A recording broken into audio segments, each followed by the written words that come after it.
اعوذ باللہ من الشیطان اللعین الرجیم بسم اللہ الرحمن الرحیم اللہم صلی علی محمد وآل محمد وعجل فرجہم۔ میدان کربلا میں امام حسین علیہ السلام کی آمد یعنی ان کا آنا، امام حسین علیہ السلام کا قافلہ اور حور بن یزید کا لشکر ساتھ ساتھ آگے کی طرف چلتے رہے۔ جہاں کہیں آپ کے قافلے کا رخ صحرائے عرب کی طرف ہو جاتا، حور آپ کو روک دیتا اور رخ پھیر کر کوفہ کی طرف کر دیتا۔ چلتے چلتے آپ نینوا پہنچے۔ وہاں ابن زیاد کے ایک قاصد نے حور کو ایک خط پہنچایا جس میں حکم تھا۔ کیا حکم تھا؟ وہ یہ تھا، جو ہی میرا یہ خط اور میرا قاصد تم تک پہنچیں، حسین علیہ السلام تو ہم کہتے ہیں، وہ تو ایسا انہوں نے تو نہیں لکھا تھا ایسا، بالکل حسین علیہ السلام اور ان کے ساتھیوں کو جہاں وہ ہیں وہیں روک لو اور انہیں ایسی جگہ اترنے پر مجبور کرو جو بالکل چٹیل میدان ہو اور جہاں کوئی سبزہ اور پانی کا چشمہ وغیرہ نہ ہو۔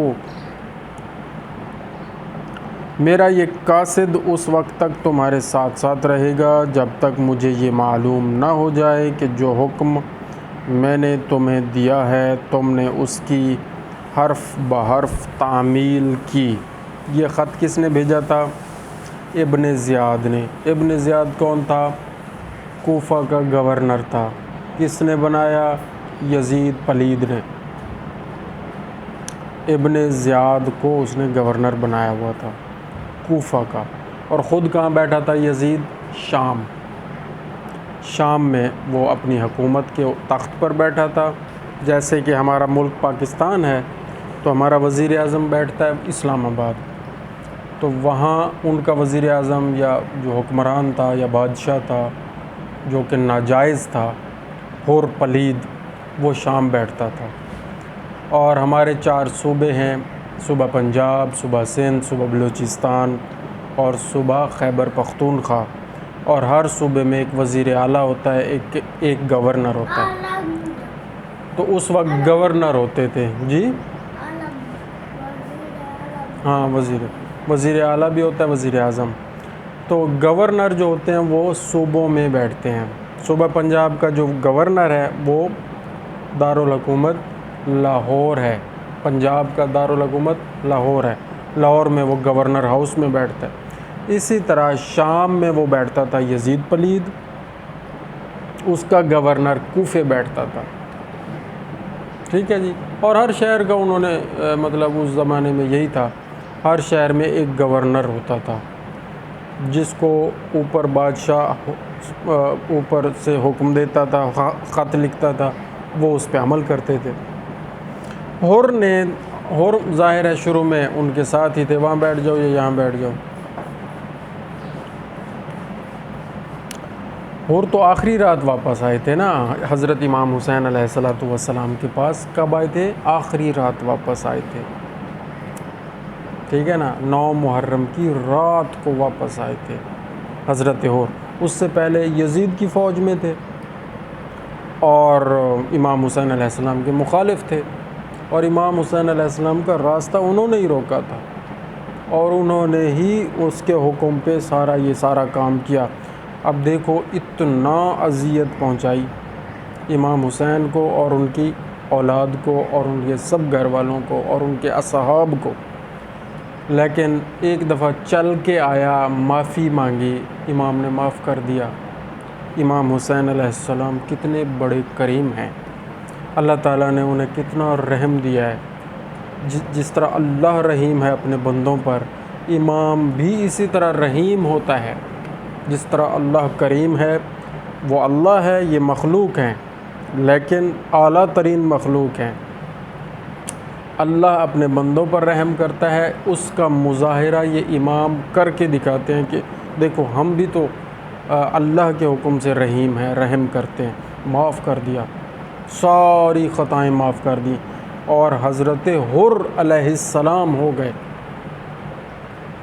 ساری خطائیں امام حسین علیہ السلام نے ایک لمحے میں معاف کر دی۔ اور دیکھ لیں یہ ہیں حسین علیہ السلام۔ حضرت حر، اچھا اب تو یہاں حضرت نہیں لکھا ہوا، حر نے تمام صورتحال سے امام حسین علیہ السلام کو آگاہ کیا اور کہا کہ اب میں آپ کو اس جگہ نہ رہنے دوں گا۔ بالآخر یہ مختصر سا قافلہ 2 محرم الحرام 61 ہجری بمطابق 12 اکتوبر سن 680 عیسوی کو کربلا کے میدان میں اترا۔ پھر لڑائی 10 محرم کو ہوئی تھی نا، 2 محرم کو پہنچے تھے، 8 دن وہاں رہے تھے کربلا میں، 8ویں دن امام حسین علیہ السلام اور ان کے ساتھی جنگ کرتے ہوئے شہید ہو گئے، اللہ کی راہ میں اسلام کو بچاتے ہوئے۔ دوسرے ہی روز عمرو بن سعد 6000 سپاہیوں کے ساتھ وہاں پہنچا۔ عمر بن سعد، عمرو لکھا ہوا ہے، حالانکہ یہ عمر بن سعد ہے، یہ بھی لعنتی تھا، لعین، حرامزادہ۔ جتنے بھی امام حسین علیہ السلام یا کسی بھی امام 12 اماموں میں سے کسی بھی امام کے سامنے جنگ کرنے کے لیے آئے، وہ سب حرامی تھے، حلال زادے نہیں تھے، وہ سارے ظالم تھے، وہ سارے لعین تھے، وہ سارے لعنتی تھے، وہ سارے پلید تھے۔ ٹھیک ہے جی، تو کیا ہوا جی، حر نے یہ ہو گیا، عمر سعد پہنچا۔ عمر بن سعد چونکہ امام حسین علیہ السلام سے لڑنے کا خواہش مند نہ تھا شروع میں، اس لیے ہاں امام مہدی علیہ السلام ہمارے 12ویں امام ہیں، وہ ابھی موجود ہیں، وہ شہید نہیں ہوئے، وہ جب ظاہر ہوں گے تو امام حسین علیہ السلام کے قاتلوں سے بدلہ لیں گے۔ ان کو جو قاتل اب مر گئے ان کو قبروں سے نکالیں گے، قبروں سے نکال کے ان کو اللہ کے حکم سے زندہ کریں گے اور ان کو پھر قتل کریں گے، پھر قتل کریں گے، پھر قتل، یعنی ان کو عذاب ہوگا اور سارا ان سے بدلہ لیا جائے گا۔ اس لیے ہم کہتے ہیں السلام علیکہ یا وارث کربلا، اے کربلا کے وارث امام مہدی، اے کربلا کے وارث آپ پر سلام ہو۔ وارث جو ہوتا ہے وہ بدلہ لیتا ہے، خون کا بدلہ وہ لیتا ہے، حق وہ لیتا ہے واپس۔ اونچی آواز سے بولیں، آپ کو آواز نہیں آ رہی؟ ادھر جا رہی ہے، یہ مائک لگایا ہوا ہے۔ اچھا خیر، اس لیے قرہ بن سفیان کو آپ کے پاس بھیجا۔ کس نے؟ عمر بن سعد نے۔ قرہ بن سفیان سے امام حسین علیہ السلام نے کہا اگر تمہیں میرا آنا پسند ہے تو اگر میرا آنا ناپسند ہے تو میں مکہ واپس جانے کے لیے تیار ہوں۔ لیکن ابن زیاد نے اس تجویز کو تسلیم کرنے سے انکار کر دیا اور عمر بن سعد کو حکم دیا کہ اگر امام حسین علیہ السلام بیعت نہ کریں تو ان کا پانی بند کر دو۔ ابن زیاد حرامی نے عمر سعد کو کہا ان کو یہیں روکو، ان کا پانی بند کرو اگر یہ یزید کی بیعت نہ کریں۔ ابن زیاد کو کون کہہ رہا تھا؟ گورنر کو، یزید پلید، اوپر سے وہ خط اس کو بھیجتا تھا گورنر کو، گورنر اس کو بھیجتا تھا، جو آگے اس کا سپاہی تھا یہ لشکر کا، عمر سعد۔ یہ آواز جا رہی ہے بیٹا، آپ بیٹھے، ایسے جا رہی ہے، ہاں۔ امام حسین علیہ السلام کو ایسی حالت میں جب کہ وہ قابو میں آ چکے تھے گرفتار کرنا زیادہ مناسب اور ضروری قرار دیا۔ یہ سن کر ابن زیاد نے اپنی رائے تبدیل کر دی اور عمر بن سعد کو اس کی اس بات پر سرزنش کرتے ہوئے حکم دیا کہ اگر امام حسین علیہ السلام اور اس کے ساتھی اپنے آپ کو حوالے کر دیں تو بہتر ہے، ورنہ جنگ کی راہ لو۔ یہ زبردستی جنگ مسلط کر رہے تھے، زبردستی۔ شمر لانتی مع خط یعنی خط کے ساتھ عمر بن سعد کے پاس پہنچا۔ عمر بن سعد لانتی اپنے اقتدار کو قائم رکھنے کی خاطر، اس کے پاس کون سا اقتدار تھا؟ وہی لشکر کا ایک تو سپہ سالار تھا، فوج اس کے نیچے تھی ساری یزید کی فوج، اور کیا تھا، اس کو انہوں نے وعدہ کیا ہوا تھا کہ ایک بہت اچھا بڑا شہر ہے جس کا نام ہے رے، وہاں باغات ہیں، وہاں پیسہ ہے، وہاں دولت ہے، وہاں تجارت ہے، اس کی حکومت تمہیں ہم دیں گے، تم کیا کرو، بیعت لو یا سر لاؤ امام کا۔ استغفر اللہ استغفر اللہ۔ یہ لالچ میں آ گیا، پہلے نہ مانا پھر آ گیا بعد میں، ٹھیک ہے جی، شہید کیا نا۔ عمر بن سعد لانتی اپنے اقتدار کو قائم رکھنے کی خاطر امام حسین علیہ السلام کے خلاف تلوار اٹھانے کے لیے تیار ہو گیا۔ یہ 9 محرم کا دن تھا جب وہ تیار ہو گیا۔ اب کیا ہوا؟ المیہ کربلا ہوا اور شہادت عظمیٰ امام حسین علیہ السلام کی شہادت ہوئی۔ اللہ اکبر۔ بہت سارے واقعات ہیں، یہ میں تھوڑا سا مختصراً۔ ظاہر کب ہوں گے؟ ہاں، بہت اچھا سوال ہے۔ ہمارے امام 12ویں امام مہدی علیہ السلام، اللہم صلی علی محمد و آل محمد آخر الزمان، وہ اس زمانے میں موجود ہیں، ہمیں نظر نہیں آتے، اللہ کے حکم سے ہمیں نظر آئیں گے۔ کب آئیں گے؟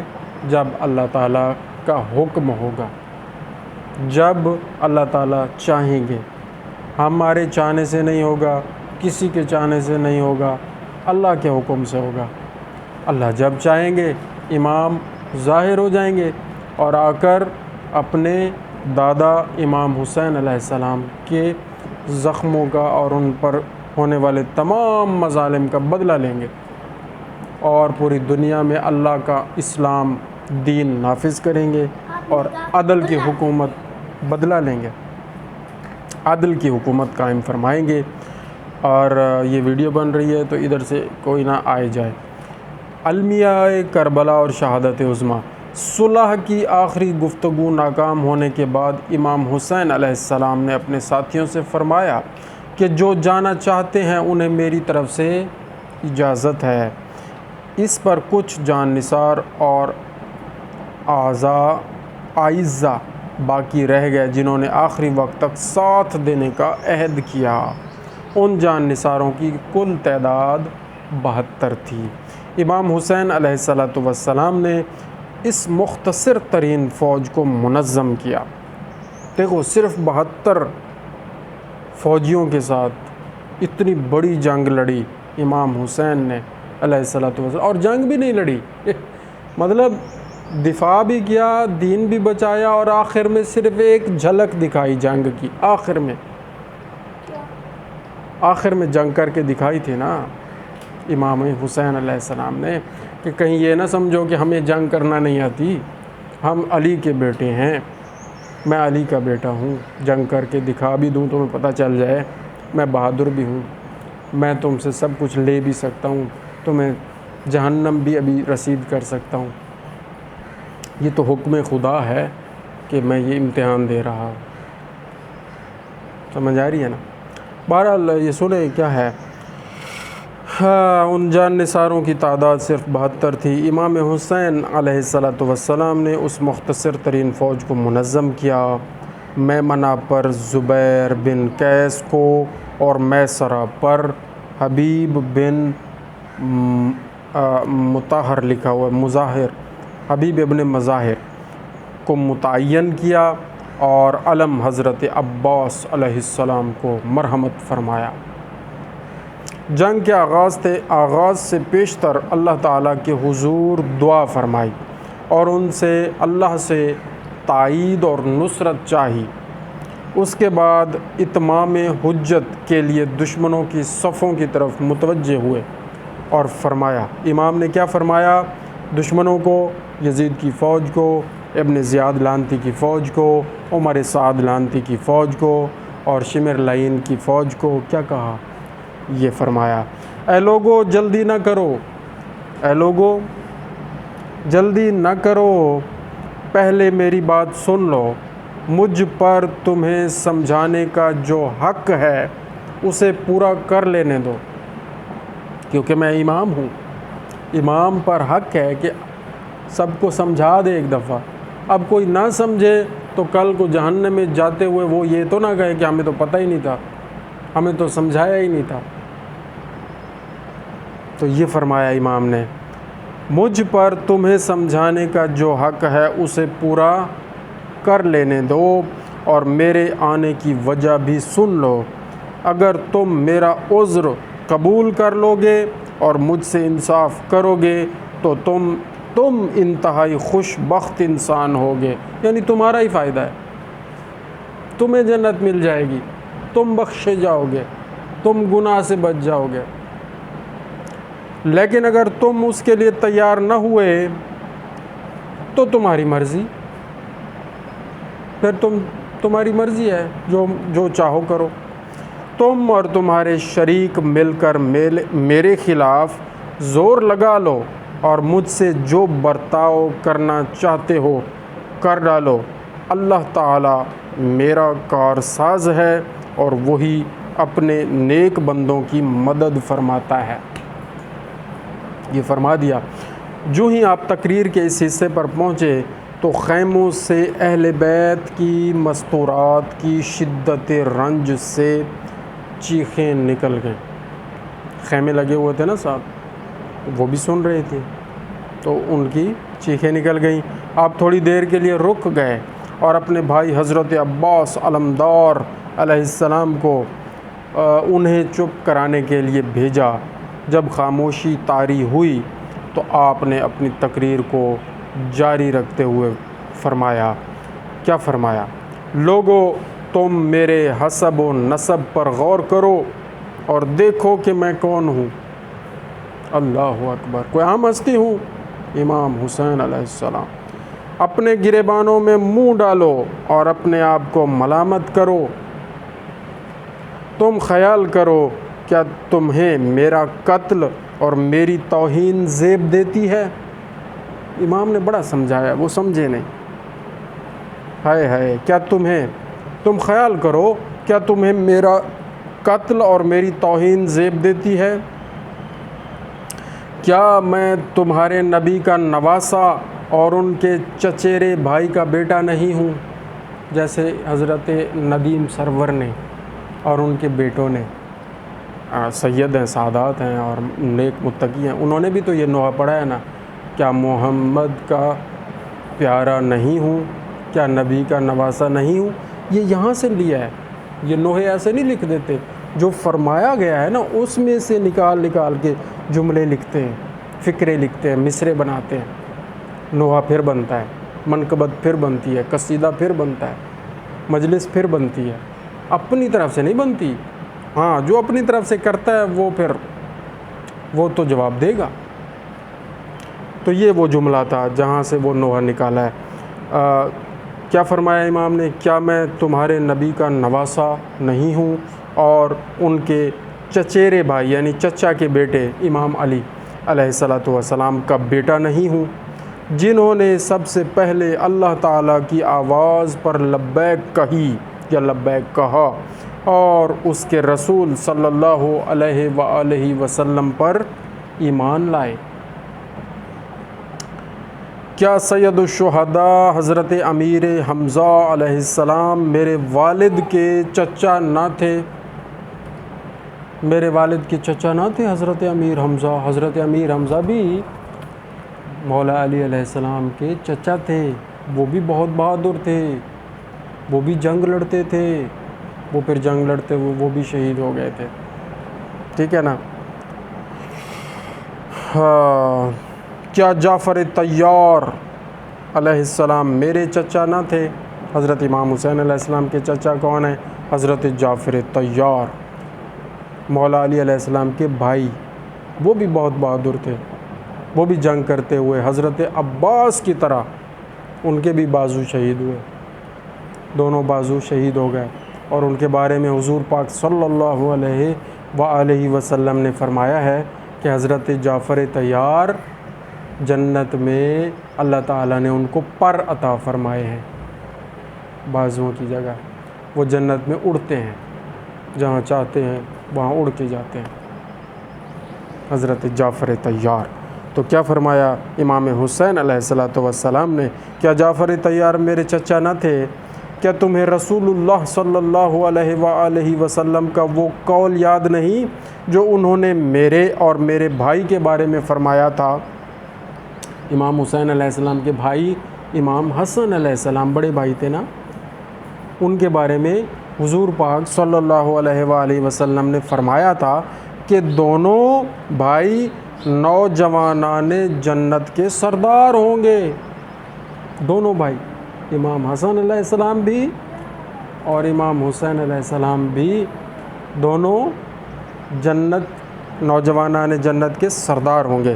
اگر میرا یہ بیان سچا ہے، اور ضرور سچا ہے، تو بتاؤ کہ تمہیں ننگی تلواروں سے میرا مقابلہ کرنا ہے تم نے، اور اگر تم مجھے جھوٹا سمجھتے ہو، استغفر اللہ نعوذ باللہ، تو آج بھی تم میں سے وہ لوگ موجود ہیں جنہوں نے میرے متعلق رسول اللہ صلی اللہ علیہ وآلہ وسلم کی حدیث سنی ہے، تم ان سے دریافت کر سکتے ہو۔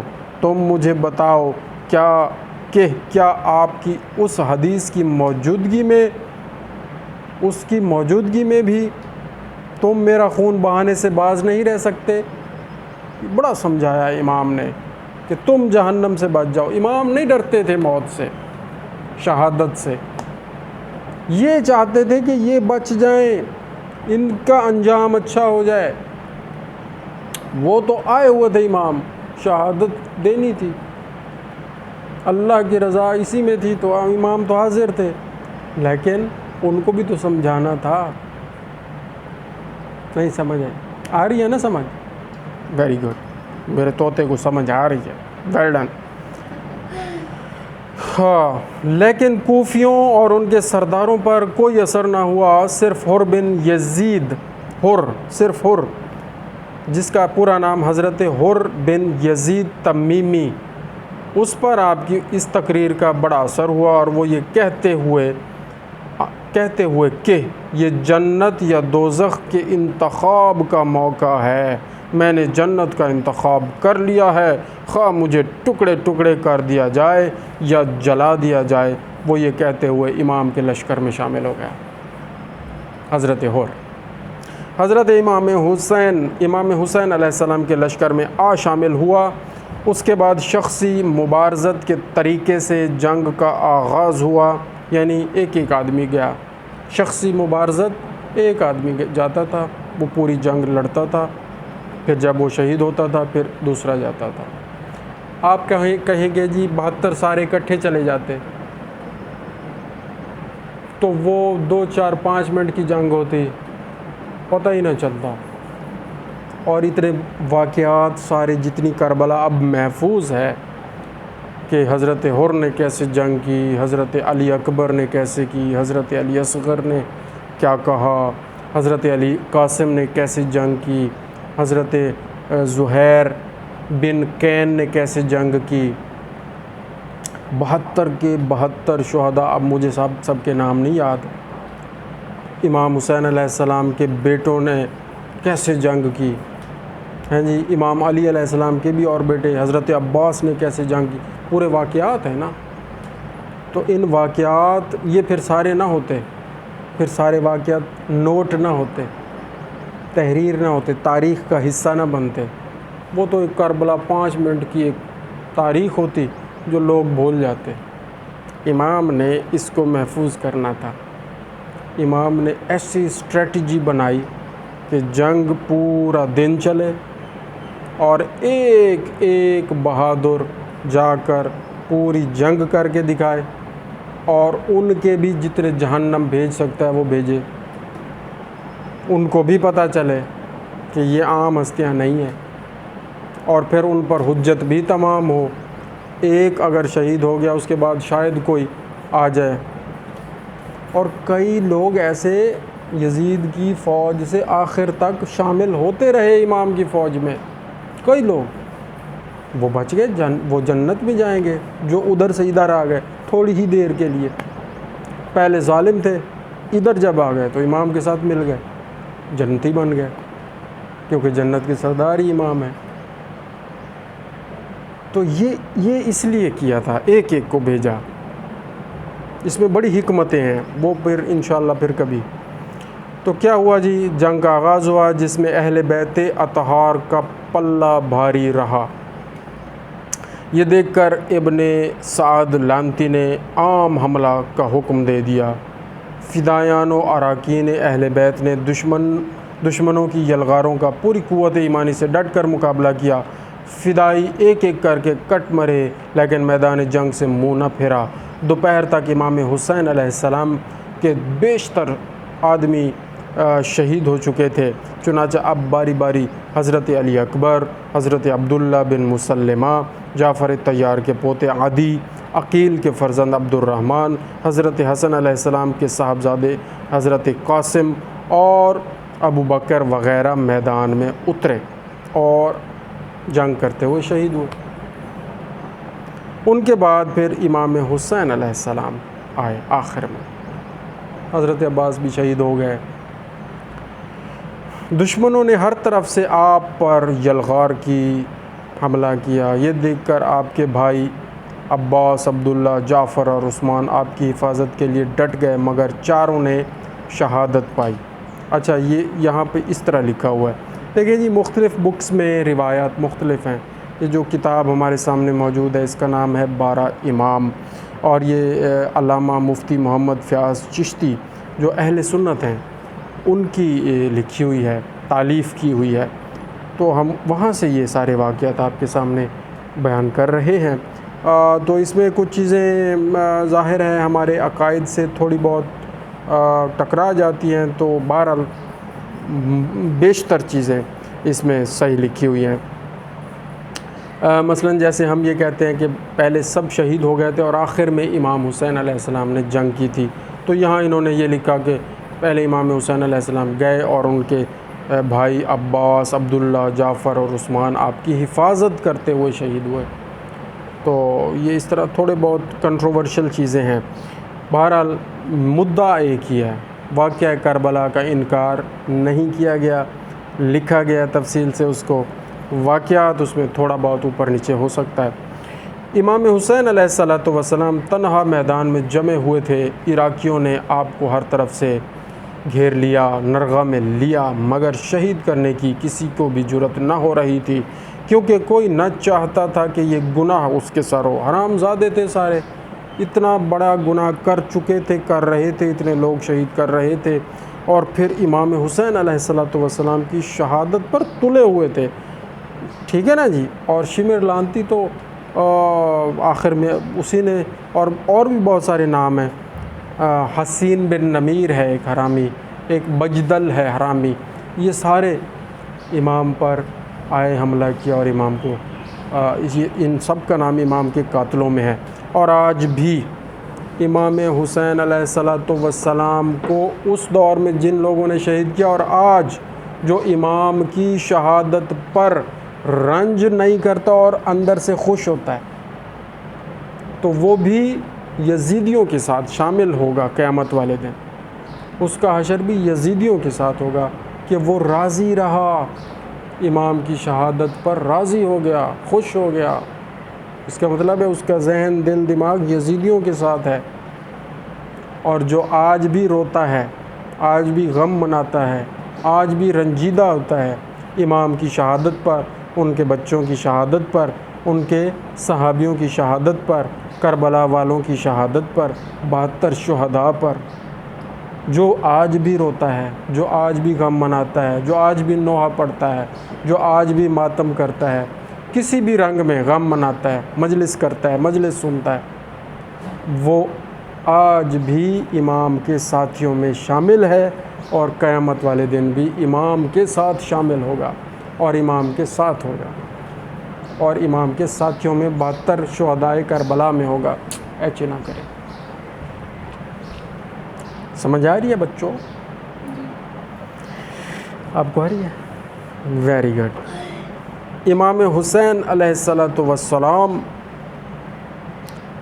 جمے رہے۔ بالآخر شمر لانتی کے اکسانے پر زرع بن شریک لانتی نے یہ بدبختی کی، اور شمر کا نام بھی ہے، شمر لانتی نے یہ کیا اور امام کی گردن پر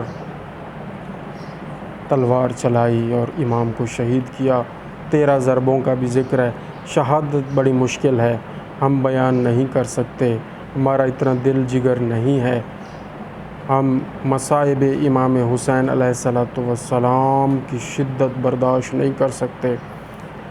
بس اللہ تعالیٰ سے یہی دعا کرتے ہیں کہ امام زمانہ ہمارے آخر الزمان امام محمد مہدی علیہ السلام آخر الزمان کا ظہور ہو جائے، اللہ کے حکم سے امام آ جائیں اور امام حسین علیہ السلام کے قاتلوں سے کیا کریں؟ بدلہ لیں۔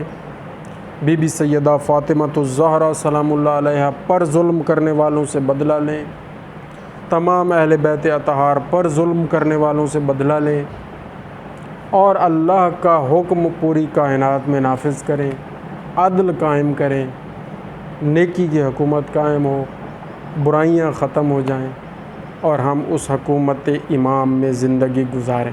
یہ ہماری دعا ہے۔ اور آگے کیا لکھا ہے اس شمر بدبخت لانتی نے؟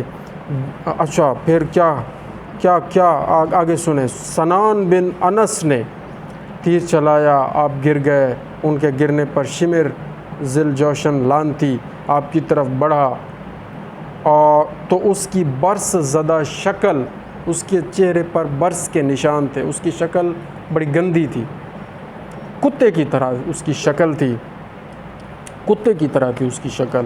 شمر کی شکل کس طرح تھی؟ کتے کی طرح تھی، اور اس پر نشان تھے دھبوں کے، جیسے دھبوں والا کتا دیکھا ہے کبھی؟ اس طرح تھا وہ حرامی۔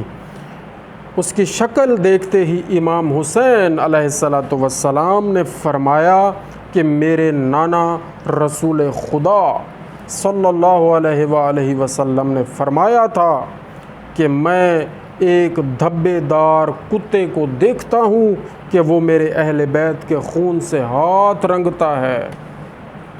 حضور پاک نے پہلے بتا دیا تھا کہ مجھے نظر آتا ہے، اللہ مجھے دکھاتا ہے، میں نبی ہوں، مجھے پتہ ہے، مجھے نظر آتا ہے وہ واقعہ کہ ایک دھبے دار کتا، شمر کو کتا حضور نے کہا ہے، اس کی شکل بھی کتے کی طرح تھی شمر کی، ٹھیک ہے نا جی؟ دھبے دار کتے کو دیکھتا ہوں کہ وہ میرے اہل بیت کے خون سے ہاتھ رنگتا ہے۔ اللہ اکبر۔ اے بدبخت شمر، بلا شبہ تو وہی کتا ہے، امام نے فرمایا بلا شبہ تو وہی کتا ہے جس کی نسبت میرے نانا نے خبر دی تھی۔ امام حسین علیہ السلام کے نانا کون تھے؟ حضور پاک صلی اللہ علیہ وآلہ وسلم۔ حضور پاک نے امام کو بتایا تھا کہ ایک کتے کی شکل کا آدمی ہوگا، وہ آپ کو شہید کرے گا۔ تو جب وہ شمر لانتی کتے کی شکل والا آیا تو امام نے کہا تو وہی کتا ہے، اور تو بلا شبہ تو وہی کتا ہے جس کی نسبت میرے نانا نے خبر دی تھی۔ اس کے بعد شمر لانتی نے ان کا سر پیچھے کی طرف سے کاٹ کر جدا کر دیا۔ بہت سخت مصائب ہیں۔ روایت کے مطابق اللہ کے نبی حضرت یحییٰ بن زکریا کا سر بھی اسی طرح کاٹا گیا، شہید کیا گیا۔ ابن زیاد کے حکم کے مطابق، ابن زیاد لانتی کے حکم کے مطابق آپ کا سر بریدہ جسم گھوڑوں کے ٹاپوں سے روندا گیا، یعنی بے حرمتی کی گئی لاش کی، اور بعد میں تمام شہدائے اہل بیت کے سر نیزوں کی نوک پر چڑھائے گئے، اور پہلے ابن زیاد لانتی کے دربار کوفہ میں لے گئے، اور بعد میں شام کے دربار دمشق یعنی شام میں یزید پلید کے دربار میں ان سروں کو لے گئے۔ سمجھ آ رہی ہے؟ یزید پلید نے امام حسین علیہ السلام کے سر کو اپنے سامنے تشت پر رکھ کر ان کے دندان مبارک پاک دانتوں کو چھڑی سے چھیڑتے ہوئے اپنے کچھ اشعار پڑھے شراب کے نشے میں، جن سے اس کا نقطہ نظر معلوم ہوتا ہے۔ اس کا ترجمہ یوں ہے: کاش آج اس مجلس میں جنگ بدر میں مرنے والے میرے بزرگ جو اس وقت کافر تھے اور کفار کی طرف سے لڑ رہے تھے مسلمانوں کے ساتھ، آج کاش وہ ہوتے اور قبیلہ خزرج کی مصیبتوں کے شاہد موجود ہوتے تو خوشی سے اچھل پڑتے کہ آج ہم نے بدلہ لے لیا ہے۔ یہ وہ بدلے لے رہے تھے حرام زادے یزید پلید والے۔ جب اسلام کی ابتدا ہوئی، اسلام شروع ہوا، مولا علی جنگیں لڑتے تھے اور جنگوں میں کافروں کو مارتے تھے۔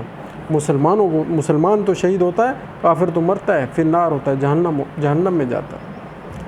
تو مولا علی کی وہ دشمنی، مولا علی سے وہ دشمنی جو ان لوگوں کے دلوں میں تھی، وہ چلتی رہی اور یہاں آ کے انہوں نے بدلے لیے۔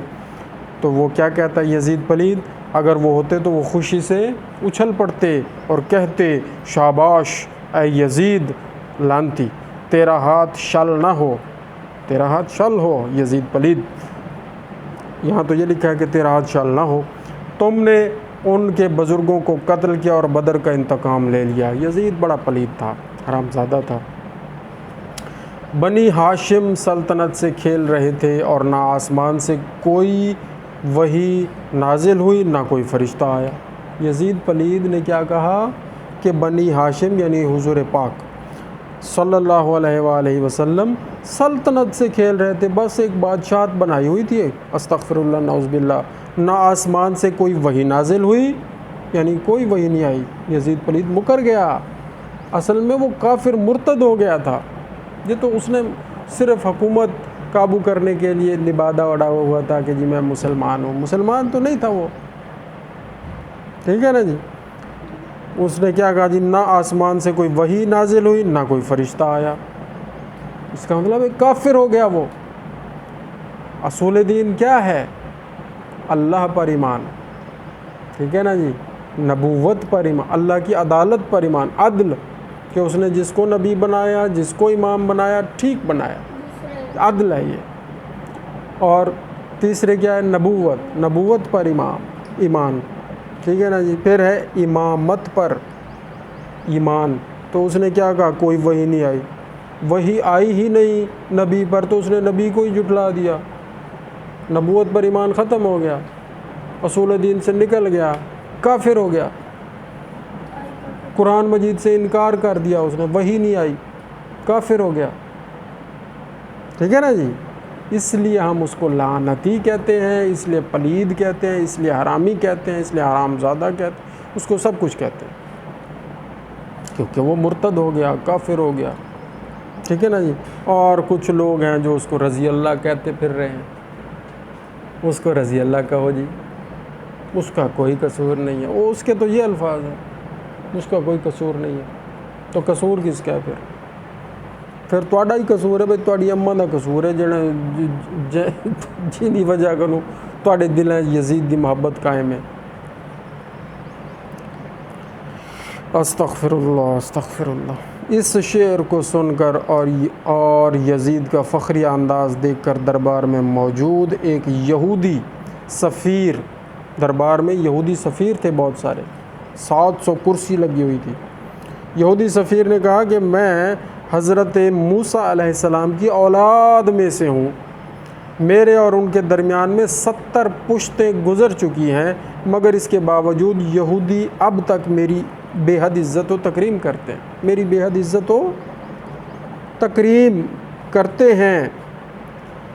اور ایک تم ہو کہ تم نے اپنے نبی کے نواسے کو شہید کر دیا۔ ابھی 60 سال پہلے نبی کتنا عرصہ، 50 سال نہیں ہوئے نبی کو گئے ہوئے اس دنیا سے، اور 61 ہجری میں یہ واقعہ ہو گیا۔ اور اتنی بے دردی سے شہید کیا، اور اب اس پر فخر بھی کر رہے ہو، یہ تمہارے لیے ڈوب مرنے کا مقام ہے۔ اس نے سچ کہا، اور اس کہنے کی وجہ سے ہو سکتا ہے اللہ نے اس کے دل میں ایمان ڈال دیا ہو اور وہ بھی جنت میں چلا جائے۔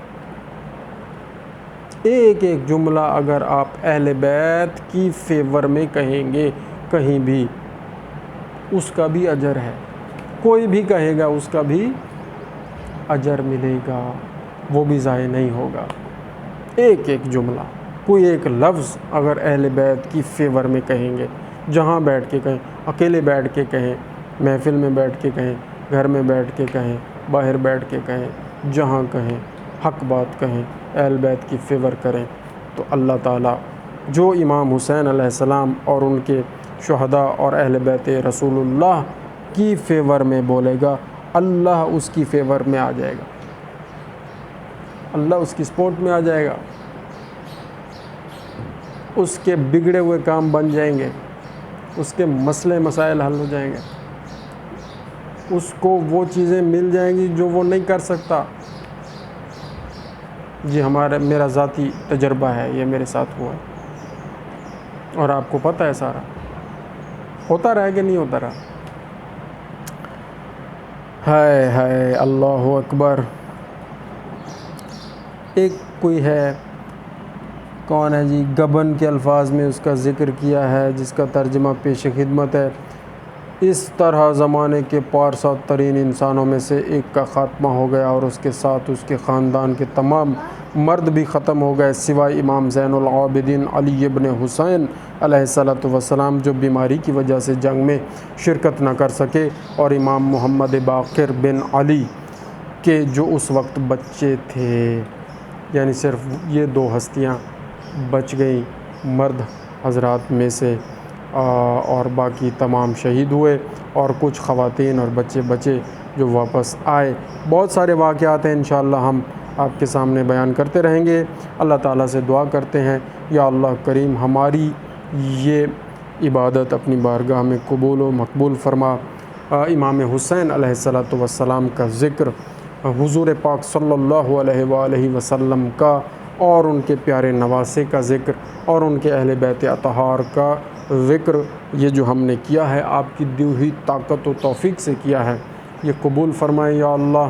اور ان کے دشمنوں سے نفرت کا اظہار کیا ہے، یہ بھی آپ کی دی ہوئی طاقت سے کیا ہے، یہ بھی قبول فرمائیں، کیونکہ اس وقت تک ایمان مکمل نہیں ہے جب تک حضور پاک اور ان کی اہل بیت سے محبت نہ کی جائے، اور حضور پاک اور ان کی اہل بیت کے دشمنوں سے نفرت نہ کی جائے۔ دشمنوں سے نفرت کرنا بھی اتنا ضروری ہے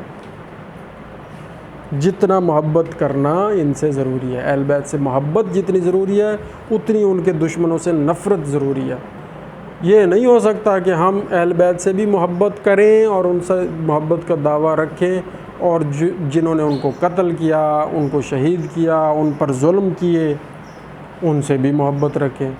او جی او بھی چنگے، او بھی چنگے، ساڈے واسطے سارے چنگے، یہ نہیں ہوگا، یہ منافقت ہے۔ اس طرح جنت میں داخلہ نہیں ہوگا، کیونکہ جنت امام حسین علیہ السلام اور امام حسن مجتبی علیہ السلام کی ہے، وہ سردار ہیں، حضور نے فرما دیا ہے، اللہ تعالیٰ نے دے دی ہے۔ ٹھیک ہے جی، تو جوانان جنت کے سردار کی ٹولی اور ان کے گروہ اور ان کے گروپ میں آئیں گے تو پھر جنت ملے گی۔ بس ہمارے گناہ یا اللہ معاف فرما، اور ہمارے زمانے کے امام کے ظہور میں تعجیل فرما، آمین بجاہ النبی الکریم و چہاردہ معصومین، اللہم صلی علی محمد و آل محمد و اجل فرجہم۔